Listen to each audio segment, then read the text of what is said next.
اور نقش قدم پر بھی چلے. تو اپنی محبت کا اظہار 50% وہ کر سکتا ہے اللہ کے ساتھ. لیکن حیران کن بات یہ ہے اللہ نے قرآن کریم میں وَمَن يُطِعِ الرَّسُولَ فَقَدْ أَطَاعَ اللَّهَ، جس نے جو میرے رسول کی اللہ فرماتا ہے اطاعت کرتا ہے یا کرے گا، گویا کہ اس نے اللہ کی اطاعت کی، اللہ کی اطاعت کی، اللہ کی اطاعت کی. یہ فرما کر اس نے حق کی اطاعت بھی اپنے محبوب کی جھولی میں ڈال دی. اب پورا دین رسول اللہ صلی اللہ علیہ وسلم کے گرد گھوم رہا ہے.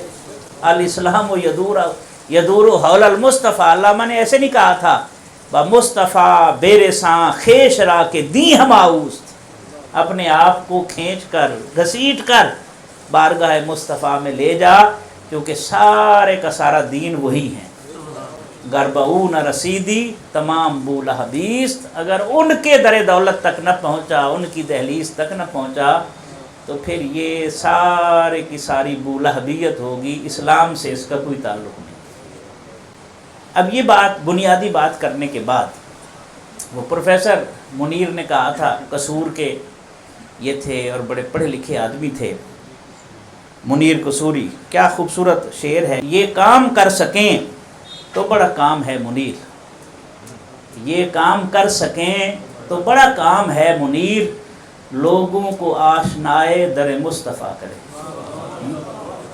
یہ کام کر سکیں تو بڑا کام ہے منیر، لوگوں کو آشنائے در مصطفیٰ کرے. اس وقت امت جس کیفیت میں ہے عالمی سطح پر، جو حالات ہیں، اور امت جس طرح لخت لخت ہے، ٹکڑے ٹکڑے ہے، اور 57 سے زیادہ اسلامی ممالک کچھ کرنے کے قابل نہیں ہیں.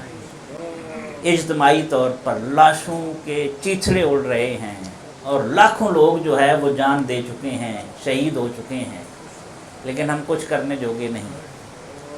یہ ایک ہمہ جہت زوال ہے جس کا ہم شکار ہیں. یہ بڑے دکھ کی بات ہے.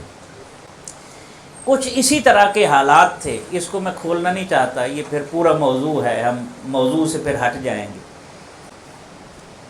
کچھ اسی طرح اور اس سے ملتے جلتے، بلکہ اس سے زیادہ ابتری اس وقت تھی جس دور میں علامہ اقبال تھے، کہ ایسٹ انڈیا کمپنی آ چکی تھی، خلافت عثمانیہ کا خاتمہ ہو رہا تھا، مسلمانوں کے اجتماعی وجود کو بخیہ اس کے بخیے ادھیڑ دیے گئے تھے، اور عجیب ایک دکھ کی کیفیت تھی اور کرب کی کیفیت تھی، اور کہیں سے بھی کوئی امید کی کرن نظر نہیں آتی تھی.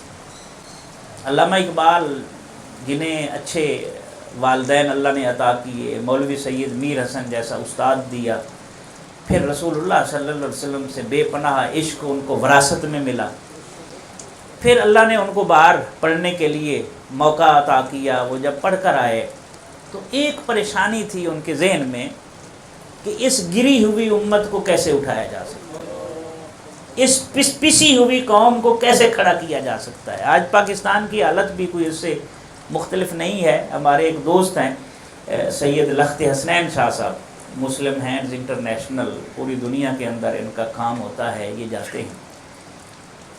میری ملاقات ہوئی، وہ کہنے لگے ڈاکٹر صاحب میں پوری دنیا گھوما ہوں، شاید ہی کوئی ملک ہو جہاں جانے کا موقع نہ ملا ہو ہمیں.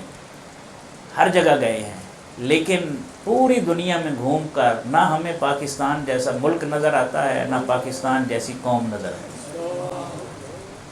وہ اس قوم کا محسن ہوگا جو اس قوم کو مایوسی سے نکالے گا. یعنی جو صفات، جو اقدار، جو رکھ رکھاؤ ہمارا ہے، اور جتنی نعمتیں اللہ نے پاکستان کو دی ہیں، اس کا مقابلہ ہی نہیں.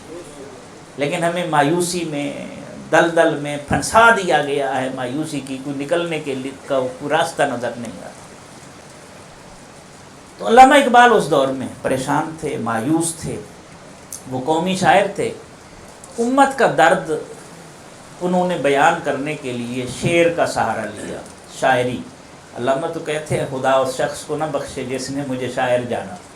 وہ ایک پیغام دینے والے تھے، اللہ نے ان کو بڑی نعمت عطا فرمائی تھی. تو یہ بڑی دلچسپ بات ہے جس طرف میں آپ کو لے جانا چاہتا ہوں. تو علامہ نے جب سوچا تو سوچنے کے بعد وہ ایک نتیجے پر پہنچے کہ انسان اس وقت تک انسپائر نہیں ہوتے جب تک کوئی انسان کا پیکر اس کے سامنے نہ رکھا جائے۔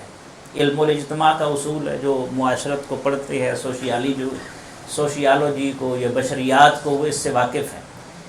تو انہوں نے پورے غور و فکر کے بعد جس نتیجے پر وہ پہنچے، وہ نتیجہ یہ تھا کہ اگر اس گری ہوئی امت کو اٹھانے کا کوئی راستہ ہے تو وہ یہی ہے کہ ان کے سامنے رسول اللہ صلی اللہ علیہ وسلم کی مبارک ذات کو رکھا جائے اور پھر امت کو اس طرف متوجہ کیا جائے۔